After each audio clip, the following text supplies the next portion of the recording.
buenas tardes en su programa, ¿verdad? Mi Camino de Fe Pasito a Pasito. Estamos teniendo dificultades con el internet, por eso solamente los que sobre todo nos ven por Facebook Live están viendo o escuchando el audio nada más, ¿verdad? Así que pedimos disculpas por los inconvenientes, pero ustedes saben que estos medios son así, ¿verdad? Que de momento funcionan bien y de momento no. Así que nos están escuchando solamente hoy. ¿Bien? Eso se llama la malicia de las cosas inanimadas.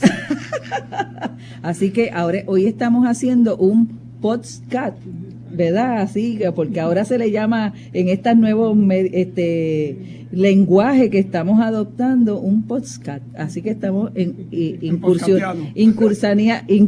incursionando en una nueva aventura, padre, ¿bien? Así estamos. Estamos estancados y entonces se pone bonito esos podcasts. Podcast, ¿verdad? Así que disculpe entonces los inconvenientes. Pues vamos a continuar compartiendo con ustedes la homilía del Papa que fue leída este domingo, ¿verdad? Con motivo al Domingo de la Palabra por Rino Fisichella. Monseñor Rino Fisichella. Monseñor Rino Fisichella. Es un obispo. Muy Fíjate bien. que la homilía tiene dos partes. Vemos que dice Jesús en la primera parte y la segunda parte y a quién lo dice. Y eso es lo que el Papa ahora en esta segunda parte de la homilía va a ayudarnos para después hacer una conclusión. Vemos ahora a quién habla Jesús. Vamos a ver a quién le habla Jesús. Hemos visto lo que dice, que Dios está cerca, que el reino está cerca y las aplicaciones que esto trae. Ahora, ¿a quién se lo dice? En primer lugar, se dirigió a los pescadores de Galilea. Entonces hay que entender a quién le está hablando Jesús. Ujú. No le está hablando a eruditos, le está hablando a unos pescadores de Galilea. Eran personas sencillas que vivían del fruto de sus manos, trabajando duramente noche y día. No eran expertos en las escrituras y no sobresalían seguramente por la ciencia y la cultura. Por lo tanto, está dando una descripción de a quién se dirigía Jesús. Y dice que eran personas sencillas, pescadores, vivían de su trabajo, trabajaban duramente, sobre todo en la noche. No eran expertos en escritura, no dominaban, sino eran especialistas. Y no sobresalían seguramente por ciencia y cultura. No eran maestros, entre comillas. No eran ilustrados. Eso es así. Habitaban una región variopinta, Es decir, había de todo un poco. con diferentes pueblos, etnias y cultos. Eso nos da un arco iris. Es importante tenerlo, ¿verdad? Una diversidad de pensamientos, una diversidad de opiniones, una diversidad de experiencias. Era el lugar más lejano de la pureza religiosa de Jerusalén. ¿Por qué? Porque estaban mezclados, diríamos nosotros, mansos y cimarrones, los buenos y los malos, los pecadores, los santos, todo el mundo ahí. El más distante del corazón del país. Por lo tanto, Jerusalén es el centro, lo más distante era Galilea. Se está en las periferias de lo que diríamos que es la cultura social y también la cultura religiosa. Pero Jesús comienza desde allí. Es decir, no sale Jesús del centro hacia las afueras, sino que De las afueras. de las afueras hacia el centro, porque convertir el centro es lo más difícil. Pero Jesús comienza desde allí, no desde el centro, sino desde la periferia. Y lo hace para decirnos también a nosotros que nadie está al margen del corazón de Dios. ¿Qué quiere decir esto? Que no porque no tengas estudios, no porque no seas una persona practicante religiosa de muchas devociones y muchas misas y muchos rosarios, mucha lectura bíblica, Dios no te escucha ni te atiende. Todo lo contrario, está en tu periferia. Todos pueden recibir su palabra y encontrarlo personalmente. Todos. Esto es lo hermoso, dicen todos. Y en este año nosotros hemos seleccionado ese verso, ¿verdad? Del libro de los Hechos, capítulo 2, verso 4. Todos quedaron llenos del Espíritu. ¿De cuál Espíritu? De ese Espíritu que Jesús proclamaba con su palabra, que hace presente el reino de Dios. Hay un hermoso detalle en el Evangelio a este propósito. Cuando se hace notar que el anuncio de Jesús llegó después del de Juan. Llegó después. Y ese después lo va a explicar ahora. ¿Qué quiere decir ese que llegó? El anuncio de Jesús llegó después. Es un después decisivo que marca una diferencia. Entonces marca diferencia, es fronterizo. Juan acogía a la gente en el desierto, donde iban solo aquellos que podían dejar los lugares donde vivían. Interesante. Se iban de retiro, los que podían ir a los retiros, allá, al desierto. ¿Qué hace Jesús? Sin embargo, Jesús hablaba de Dios en el corazón de la sociedad, a todos allí donde estuvieran. Interesante. Mientras que Juan se había retirado, se había ido a un lugar apartado, Jesús era todo lo contrario. Jesús se metía en el bullicio, en la gente, para que todos tuvieran la oportunidad de escucharlo, porque en el caso de Juan solo lo escuchaban aquellos que podían ir allá. Por eso la nueva evangelización tiene esta característica, es estar donde están todos, metidos donde están todos en el todo, para que seamos todos. Que esto, como que algunos no lo acaban de entender, no es que yo me voy a encontrar a Dios en el desierto, en soledad. Está bien, pero no todos pueden ir a un desierto, a una soledad. ¿Y qué hace Dios? Se mete donde están todos, donde está todo el bullicio, donde está todo el... Ah, no, yo no me meto allí porque allí no se puede rezar. Métete ahí es donde Dios te quiere.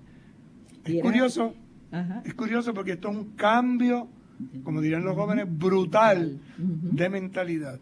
Es un giro total. Ese después. Pero, ¿por qué lo hace Jesús? Porque se fue al desierto.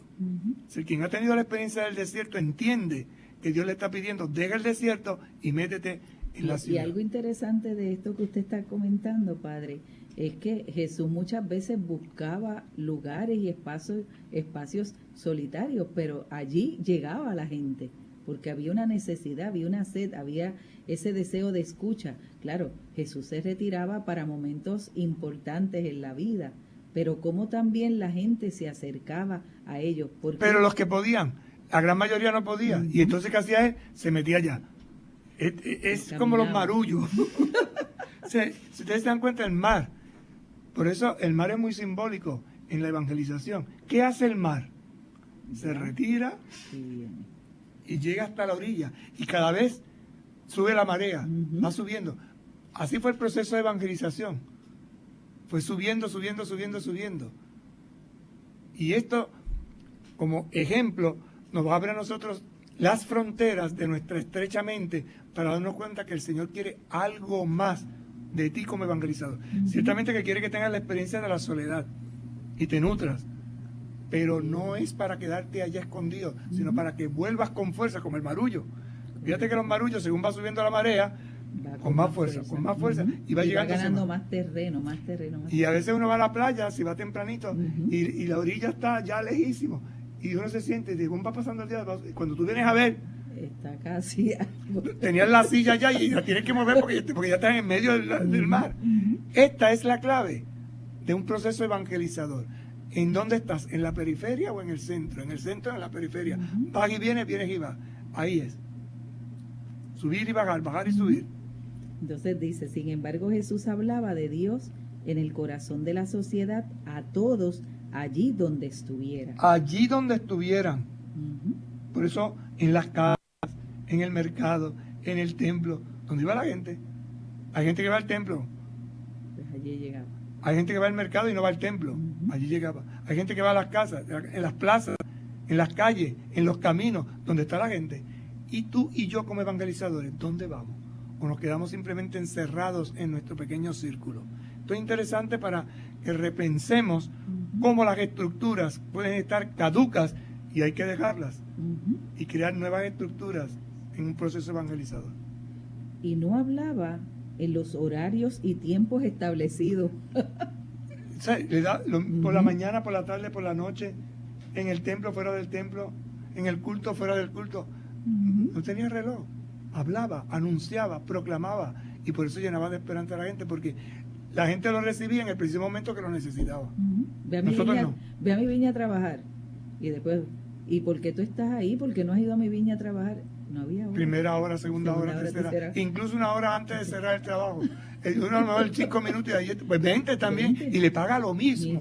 Eso nos come a nosotros, ¿no? Porque no, si no lo trabajó, no merece. No merece.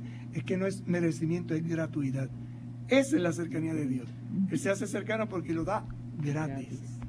Hablaba mientras caminaba por la orilla del lago a los pescadores que echaban las redes. Así que no es que ellos se pararan a escucharlo, es que mientras ellos estaban echando, ella hablaba, ustedes hagan lo suyo que yo hago lo mío. Interesante. No, yo me tengo que sentar para que me escuchen. Y yo voy a dar mi cátedra, yo voy a dar mi enseñanza. Este no es el magisterio de Jesús. El magisterio de Jesús es un magisterio andante, peregrino, vagabundeando, deambulando. Calle. Es que hemos hecho un estilo que es todo lo contrario a lo del Evangelio. Por eso es que hay que volver a la fuente. Y eso es la conversión, volver a la fuente. ¿Cómo lo hacía Jesús?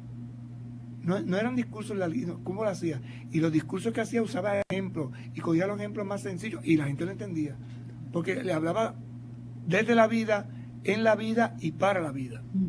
Yo creo que aquellas palabras de Juan, ¿verdad? Cuando estaba, este es el Cordero de Dios, y aquellos dos que estaban con él le siguieron, fueron, vieron y se quedaron con él. ¿Pero por qué? Juan los había estado preparando. Lo señaló. Y dijo, Lo señaló.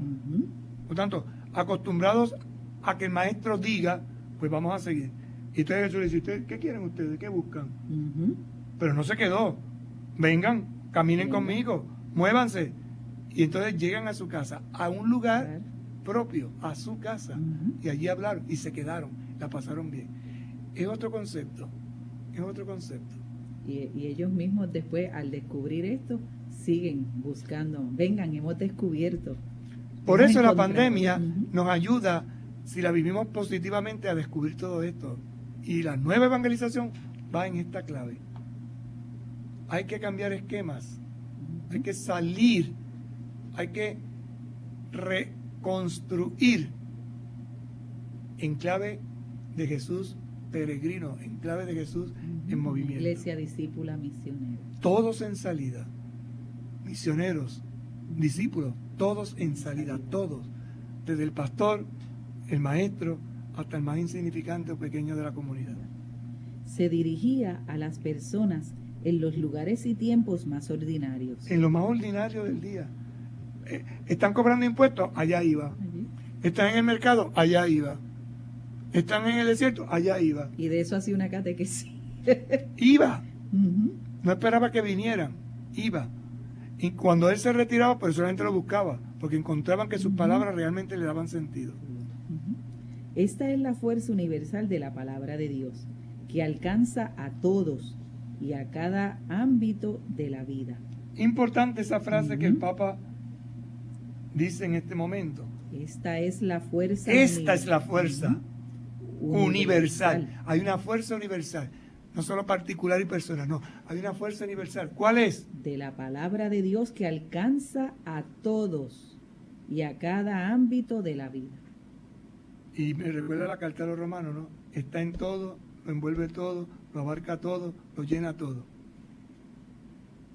Ese es Dios. Está en todo, lo abarca todo, lo envuelve todo, lo llena todo, se hace todo, en todo, uno en unos. Así hace el Señor con nosotros. Ahora empiezan las aplicaciones. Nos busca donde estamos, nos ama como somos y con paciencia acompaña nuestros pasos. Con paciencia, ciencia de la paz. No se precipita, va a nuestro ritmo.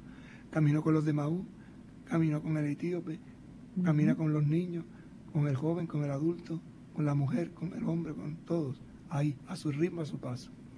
Como aquellos pescadores, nos espera en la orilla de la vida. ¿Dónde esperan los pescadores? A la orilla. Van y vienen en la orilla.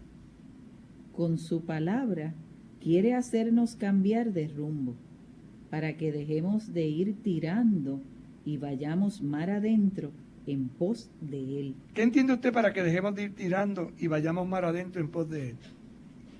con su palabra quiere hacernos cambiar de rumbo, para que dejemos de ir tirando, o sea, de estar picando, de no hacer cosas concretas, sino haciendo cosas superfluas, sino que profundicemos para que vayamos más adentro en pos de Él, que nos acerquemos más a Él, que nos dejemos tocar más por Él, que dejemos de estar en cosas superfluas. Yo cuando estaba escuchando, ajá, me imaginaba que Jesús estaba en el campo y vería unos bueyes tirando. Okay. ¿Qué quiere decir que los bueyes están tirando? Haciendo una fuerza. Que jalan. Jalan. Jalan, ellos jalan. Pero aquí dice... Con su palabra quiere hacernos cambiar de rumbo, para que dejemos de ir tirando y vayamos mar adentro. ¿Cuál es la diferencia?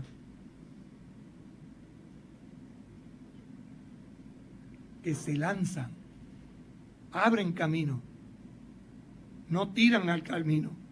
O sea, el animal tira, ¿no? Yo voy tirando, ¿cómo estás ahí? Tirando de la vida. Ahora, no, te quiere aventurero, te quiere como el pescador que se lanza, abre camino. Por eso dice mar adentro, en Puerto Rico diríamos mar afuera. Se voy mar adentro.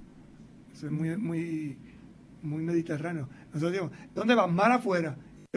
Se lo llevó el mar afuera, se lo llevó para allá, para allá, lejos.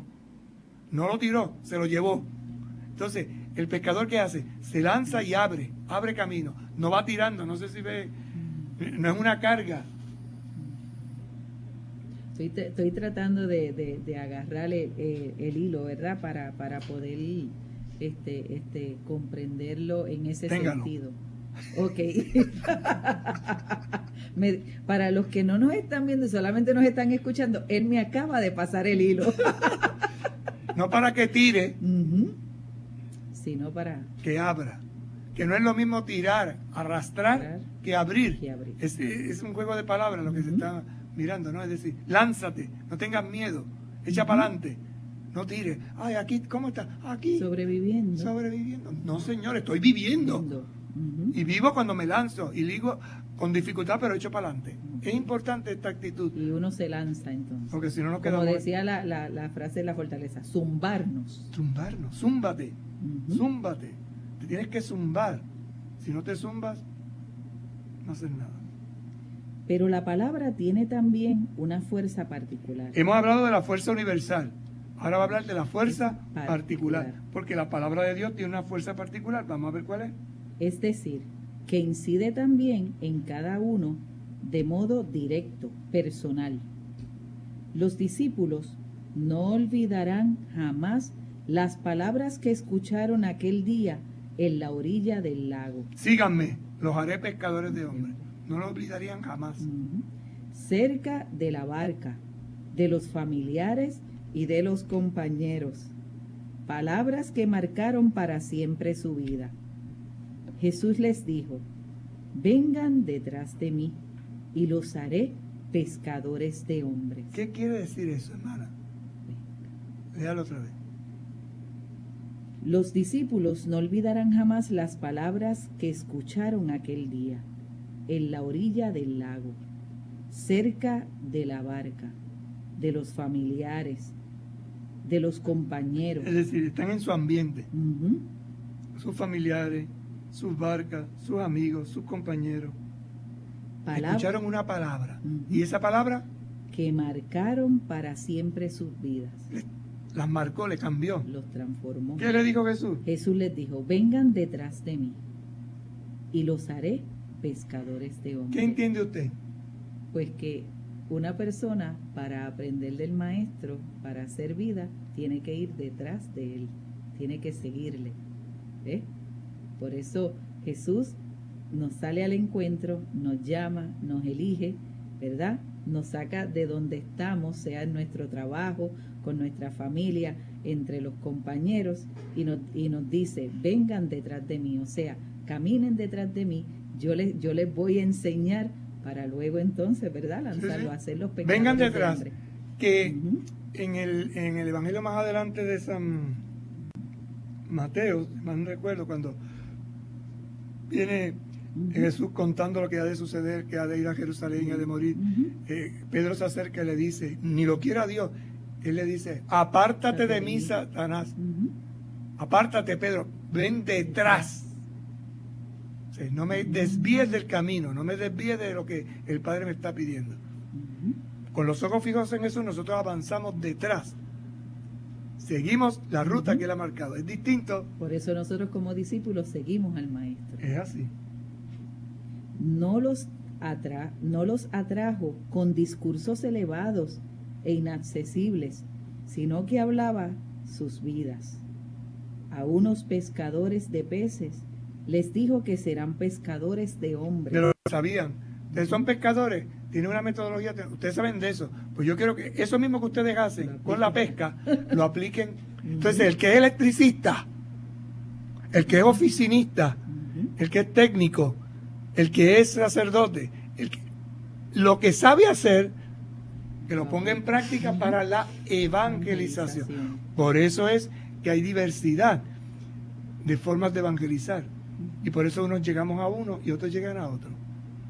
Interesante que a veces no lo aplicamos. Y es interesante también, Padre, con estas palabras que usted dice, que luego de la resurrección, ¿verdad? Lo que venía la experiencia del Espíritu Santo, ¿qué hicieron ellos? Volvieron a la pesca. Se encerraron. Me voy a pescar. Primero se encierran.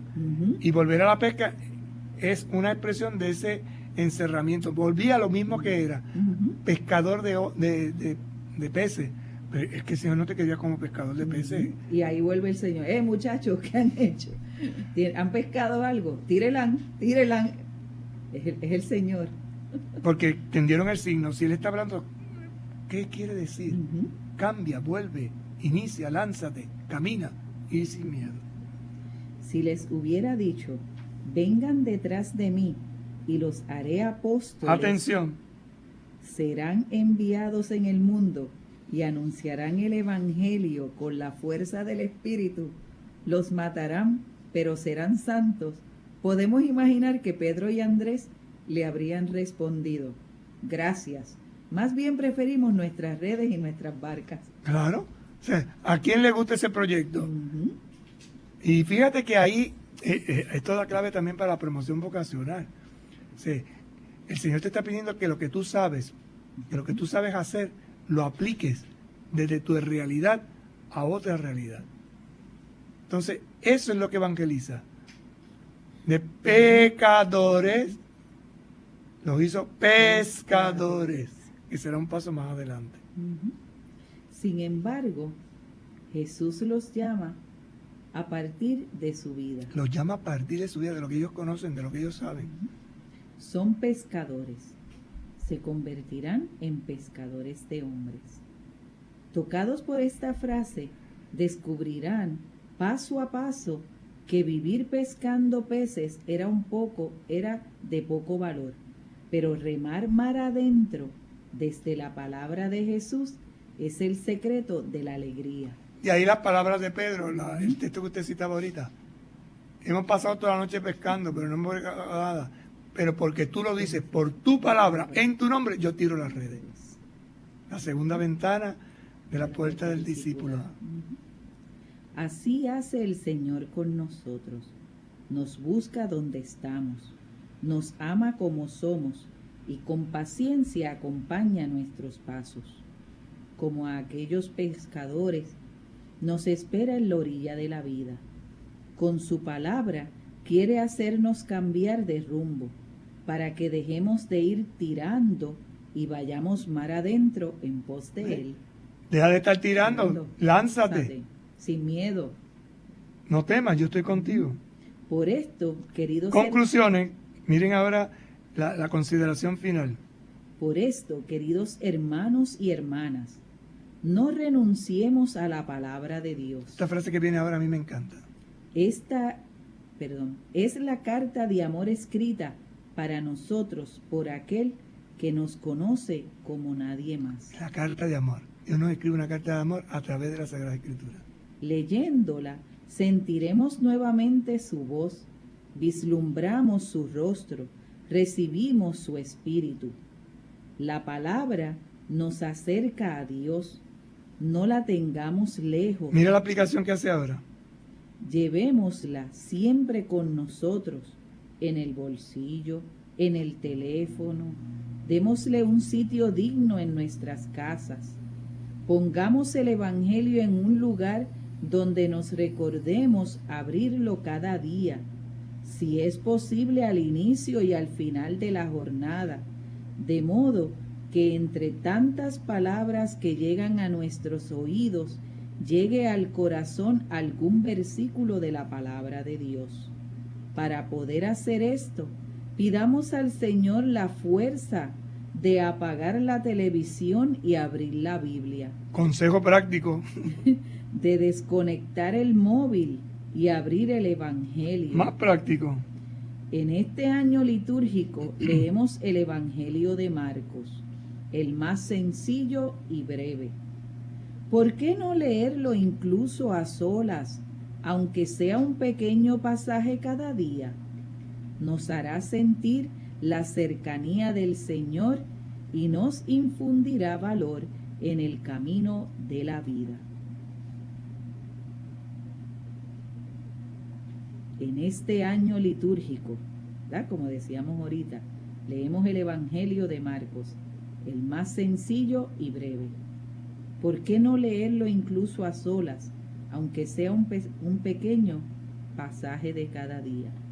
Nos hará sentir la cercanía del Señor y nos infundirá valor en el camino de la vida. Con estas palabras culminamos nuestro programa de hoy.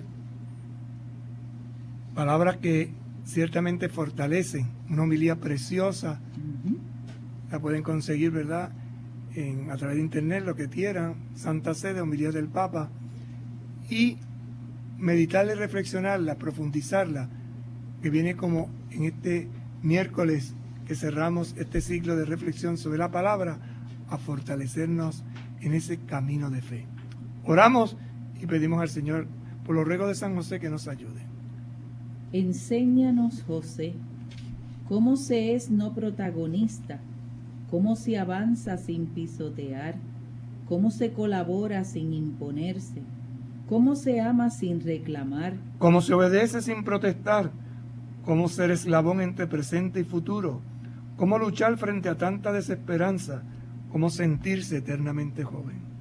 Dinos, José, cómo se vive siendo número 2, cómo se hacen cosas fenomenales desde un segundo puesto, cómo se sirve sin mirar a quién, cómo se sueña sin más tarde dudar, cómo morir a nosotros mismos, cómo cerrar los ojos, al igual que tú, en los brazos de la buena madre. Explícanos, José, cómo se es grande sin exhibirse, cómo se lucha sin aplauso, cómo se avanza sin publicidad, cómo se persevera y se muere uno sin esperanza de un homenaje, cómo se alcanza la gloria desde el silencio, cómo se es fiel sin enojarse con el cielo. Dínoslo, buen Padre José. Amén. Que el Señor esté con ustedes. Y con tu espíritu. Que les bendiga y les acompañe el buen Dios Todopoderoso, Padre, Hijo y Espíritu Santo. Amén. Nos vemos mañana si Dios quiere. Buenas tardes. Tengan todos y todas. Con un paso de fe a Cristo verás, con un paso de fe a Cristo.